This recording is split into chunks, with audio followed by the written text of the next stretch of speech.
I want to welcome you to Pulpit Points here at First United Methodist Church in downtown Colorado Springs.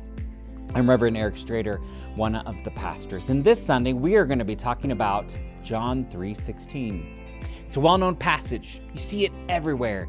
People wear it on jewelry. You see it on signs at NFL games, bumper stickers.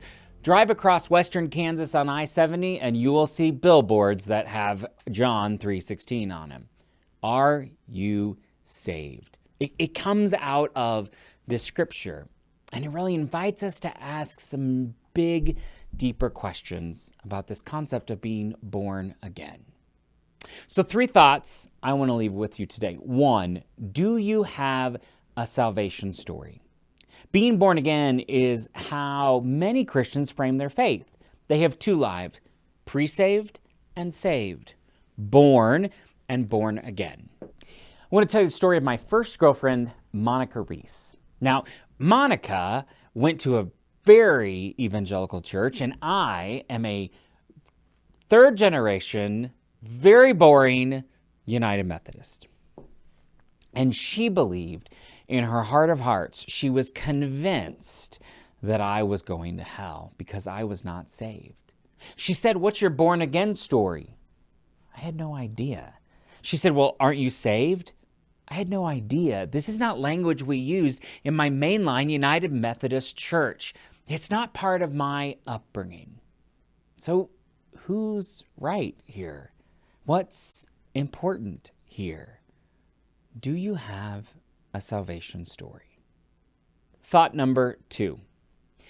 Do you need a salvation story? There's so much focus on this one aspect of faith, of being saved. Can non-saved Christians be born again? And the problem is it gets hooked so quickly into who's going to heaven. And if I'm not a born again, is my soul in danger? Do you really need this story? And the 3rd thought is this. What is the point of being born again if it doesn't actually change your behavior? So often being born again is about a pre and a post, about I acted this way, I'm born again, and now I behave this way. I wasn't saved and I was a sinner, and now I'm saved and I'm less of a sinner. See, the problem is also that born again is so often tied to baptism. And for me, I just wonder, if you become baptized too many times, is it watered down? I have a friend of mine in college, I remember asking this. She was a Baptist, and I said, you know, your husband was just baptized and you married him. And I said, what happens if it didn't work? What happens if it doesn't stick? What happens if the sins he committed before he was baptized, he now commits after he's baptized? And she said, then it didn't stick. It wasn't real. And he has to have a do-over. In the United Methodist Church, we do not do over baptism. And here's why. Because once you are dipped, sprinkled, poured, once the water has been placed over you, you belong to God. And there is nothing you can do to change that.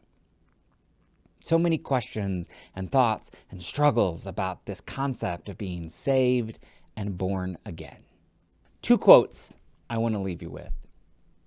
And now we begin to see what it is that the New Testament is always talking about. It talks about Christians being born again. It talks about them putting on Christ, about Christ being formed in us, are coming to have the mind of Christ. It is not a question a good man asked 2,000 years ago. It is a question the living one asks today. Will we be made into a new little Christ? Says C.S. Lewis. And Abraham Kuypner, a Dutch prime minister and theologian, said, there are 2 kinds of beauty. There's the beauty which God gives you at birth and which withers into a flower. And there's the beauty which God grants when His grace is born again. That kind of beauty never vanishes, but blooms eternally.